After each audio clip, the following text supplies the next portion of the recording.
Joyce, eu sou uma mulher de pele branca, olhos e cabelos pretos, eu visto uma blusa azul estampada e na minha cabeça tenho uma tiara vermelha que está prendendo os meus cabelos que estão soltos.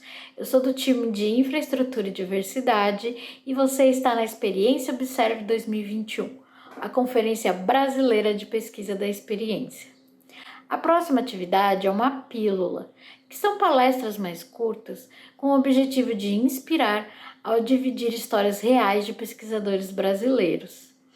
A seguir, exibiremos a pílula de Amanda Murta sobre portfólios de UX Research. A Amanda é mineira, fã de Breaking Bad e hoje trabalha como design de experiência na Talswords. A Amanda vai mostrar pra gente como ela montou seu portfólio depois de várias mudanças de carreira e muitos aprendizados. Antes disso eu preciso te contar que depois da exibição dessa pílula, a gente volta à noite com mais palestras aqui na Observe 21, então não percam. E agora com vocês, Amanda Murta. Oi, tudo bem? Eu sou a Amanda, uma mulher branca com cabelo raspado. Eu estou usando um fone de ouvido branco e tenho 3 brincos em cada orelha. Eu estou vestindo uma blusa branca e atrás de mim tem 2 quadros, um do Rei Leão e um do Breaking Bad, que é a minha série favorita. Hoje eu quero te contar como que eu montei meu portfólio de UX Research. Quem já teve a experiência de montar portfólio, pelo menos uma vez, sabe que essa etapa costuma ser bem desafiadora. E geralmente a gente está em busca de novas oportunidades para se sentir motivada a olhar de novo para o portfólio. Pelo menos foi assim comigo. E nessa nossa conversa eu quero listar alguns passos e informações que me ajudaram a construir meu portfólio como pessoa pesquisadora no ano passado, em 2020. Claro, o portfólio sempre pode melhorar, mas com os passos que eu vou te apresentar, eu me senti bem mais confiante. Vamos lá?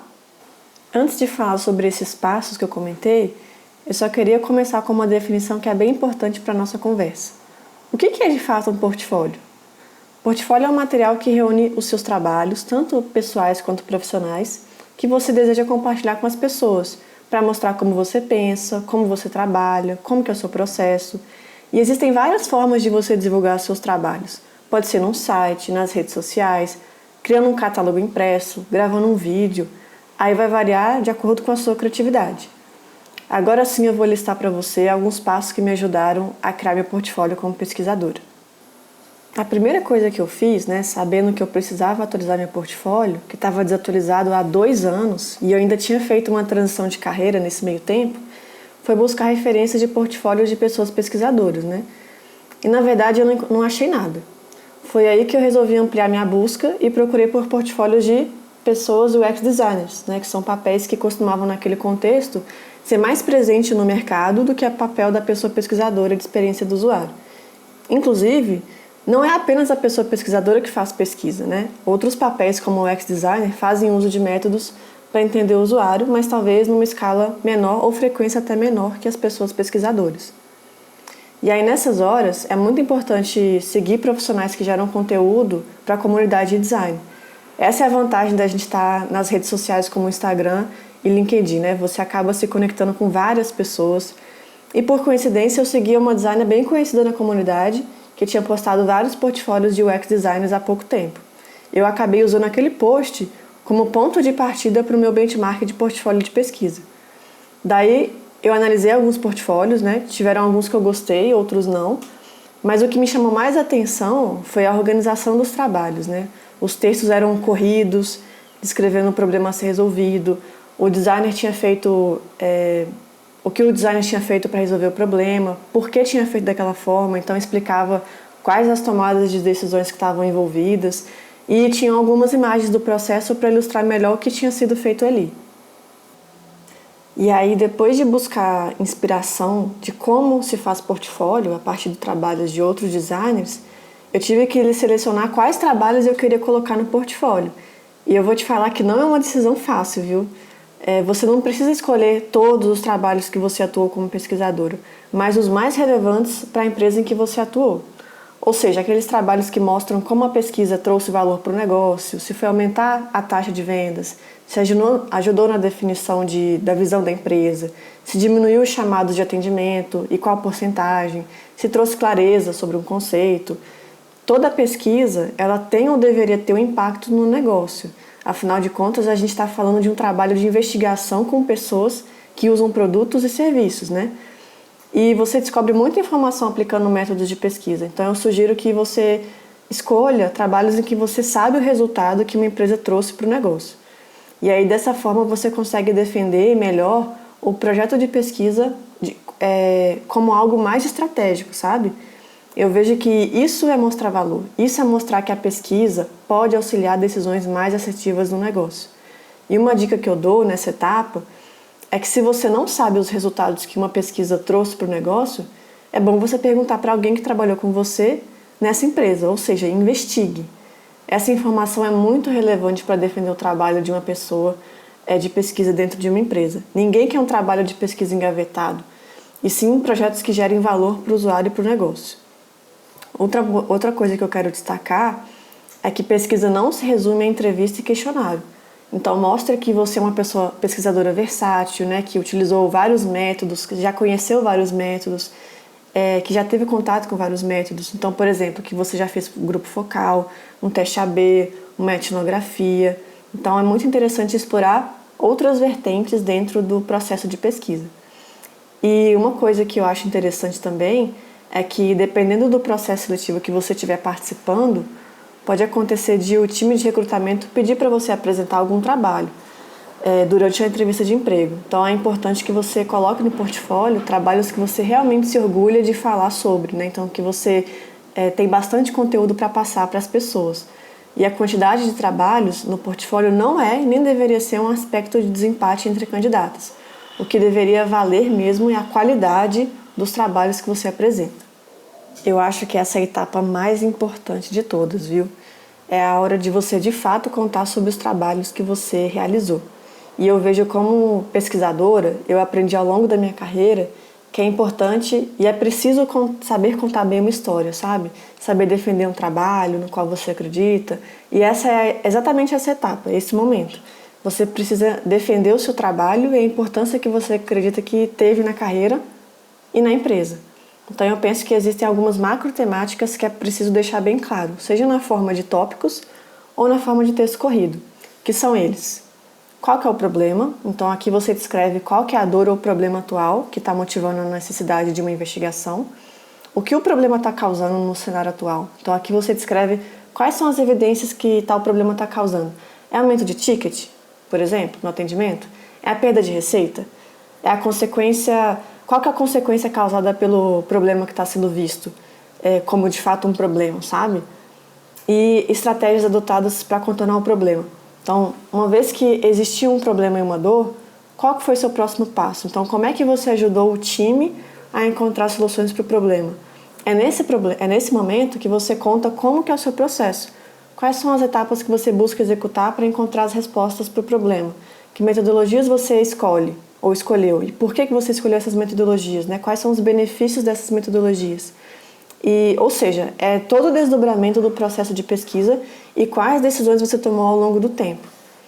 E por último, os resultados obtidos. Lembra que eu comentei que é muito importante você saber o resultado e o impacto do processo de pesquisa para defender a sua importância dentro das empresas?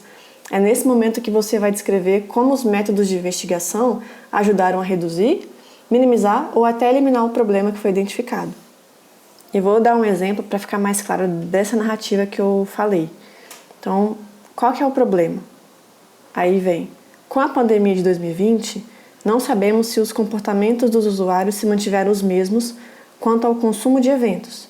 Isso pode ser um problema para a régua de comunicação e como o conteúdo da plataforma de eventos é oferecido para o público. Com o que o problema está causando no cenário atual? É fato. Estamos tendo queda de receita com a diminuição de eventos presenciais. Esse desconhecimento pode estar causando com que o negócio perca ainda mais receita e oportunidades de alcance de campanhas, porque estaremos nos comunicando de forma inadequada. Estratégias adotadas para contornar o problema. Para entender melhor o comportamento dos usuários no contexto de pandemia de Covid-19, como pesquisador eu sugeri fazer. Aí você cita o método, né, ou os métodos que você escolheu. Por quê? Então você explica por que você escolheu aquele método, ou seja, dar detalhes dos benefícios daquele método, por que ele se encaixou tão bem naquele momento. Você pode falar também sobre o recrutamento, né? Então, descreva qual foi a estratégia adotada. Você mandou um formulário de participação? Você ligou direto para as pessoas selecionadas na base? Então, aí você explica também como é que foi o seu processo de execução do método do início ao fim e resultados obtidos. Por meio desse processo de pesquisa, foi possível mapear a jornada do comprador durante a pandemia e orientou, por exemplo, campanhas de marketing, uma vez que deu clareza sobre os pontos de contato que o comprador usa a plataforma de eventos. Além disso, foi possível identificar novamente oportunidades de negócio já antes mapeadas no roadmap ou no planejamento, e com o método escolhido deram ainda mais evidências e confiança de que é o caminho de valor para o negócio e para o usuário.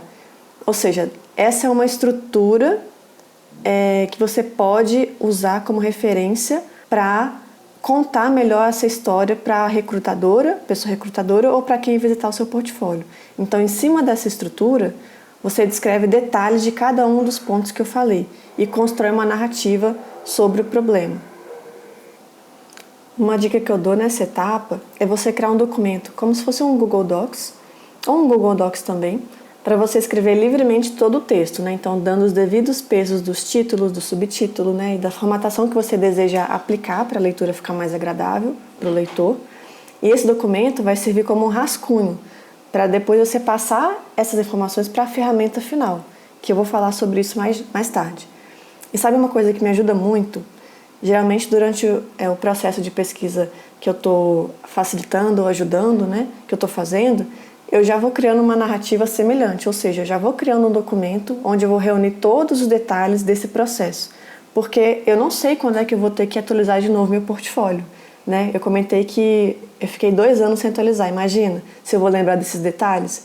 Então é muito importante eu acho importante, na verdade, isso para mim, porque eu garanto que aqueles detalhes daquela época vão ficar guardados em algum lugar, né? Então eu não vou ter que recorrer à minha memória, por exemplo. Então fica tudo salvo para quando eu precisar usar de verdade. Beleza, então você já selecionou os seus trabalhos e já escreveu sobre eles um documento rascunho. Aí nesse momento é a hora de decidir onde colocar os trabalhos como pesquisadora. E eu cogitei 3 ferramentas possíveis: o Notion, Google Sites e o Wix, onde eu já tinha um site portfólio publicado, mas ele era bem antigo. Então, se eu escolhesse o Wix, eu teria que dar uma repaginada de qualquer forma. E por que essas 3 ferramentas que eu citei? Porque eu notei, durante o benchmark de portfólio, de UX, que se explorava muito o processo, uma descrição muito detalhada, um texto corrido, e não imagens apelativas do produto ou do serviço, por exemplo. Então, eu sabia que era interessante que a ferramenta que eu escolhesse me permitisse criar uma boa formatação para que a leitura do meu visitante ficasse bem agradável, então não ficasse cansativa, porque seria explorado muito o texto. E vale dizer que nesse momento de definição de ferramenta é interessante avaliar alguns aspectos para tomar a decisão, que são: qual ferramenta permite mais possibilidade de formatação de texto? Então é importante que a leitura que você busca proporcionar seja agradável e prazerosa. Imagina o tamanho do texto que o leitor vai ter que ler. Então, ter uma boa formatação de texto e uma arquitetura de informação, a gente sabe que faz toda a diferença. Quanto tempo você precisa aprender a mexer na ferramenta para criar o seu portfólio? Então, se você já tem familiaridade com de algumas ferramentas, né, que já passaram pela sua cabeça, melhor ainda. Então, imagina você ter que gastar muito tempo de aprendizagem, sendo que você pode estar se sentindo pressionada, né, a publicar o quanto antes seus trabalhos por causa de uma oportunidade, né? Então, é pesado. Então, foca no que é mais simples para você. E também avaliar se é possível testar rapidamente para saber se aquela ferramenta vai te ajudar ou não. Então, a outra decisão que está dentro do âmbito de simplicidade, né? Então, se você consegue testar isso rapidamente, beleza. Se você demanda muito esforço para testar se vai funcionar ou não, então eu já recomendo que você não utilize aquela ferramenta, coloque como de escanteio.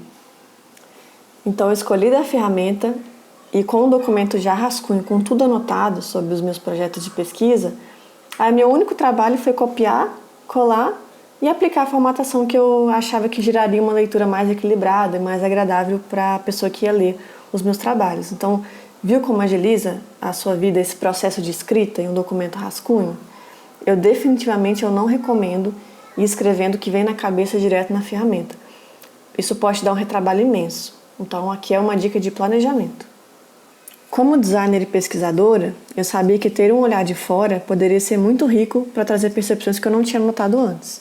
Por isso que eu compartilhei o rascunho do portfólio já na ferramenta que eu tinha escolhido com uma amiga minha muito querida, que também é designer. E vou te falar que o olhar dela me ajudou muito a ver detalhes que eu não tinha notado antes. Foi como um pente fino, porque ela é uma pessoa bem rigorosa com escrita. E é algo que toda pessoa pesquisadora tem que saber executar com sucesso, que é se comunicar bem. Porque eu acho que treinando a forma de se expressar é que a gente se torna designers afiados na fala e com poder de persuasão em discussões difíceis. Depois de todos esses passos que eu citei, eu toquei no botão publicar na ferramenta que eu tinha escolhido e desde então saiu um peso imenso das minhas costas, porque finalmente eu tinha nascido o meu portfólio como pessoa pesquisadora. O meu portfólio não é privado, mas só quem tem o link consegue acessar. Eu preferi manter essa descrição.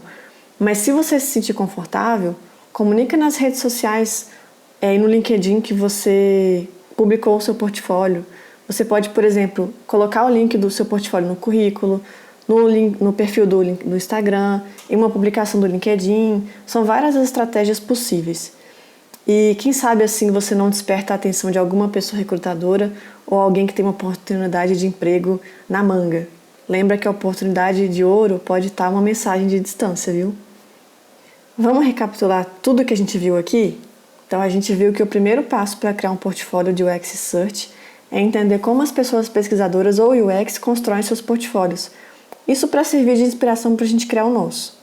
Então depois disso, é preciso escolher que trabalhos você quer compartilhar com as pessoas e em cima dos trabalhos escolhidos, você precisa escrever uma história para quem visitar o seu portfólio.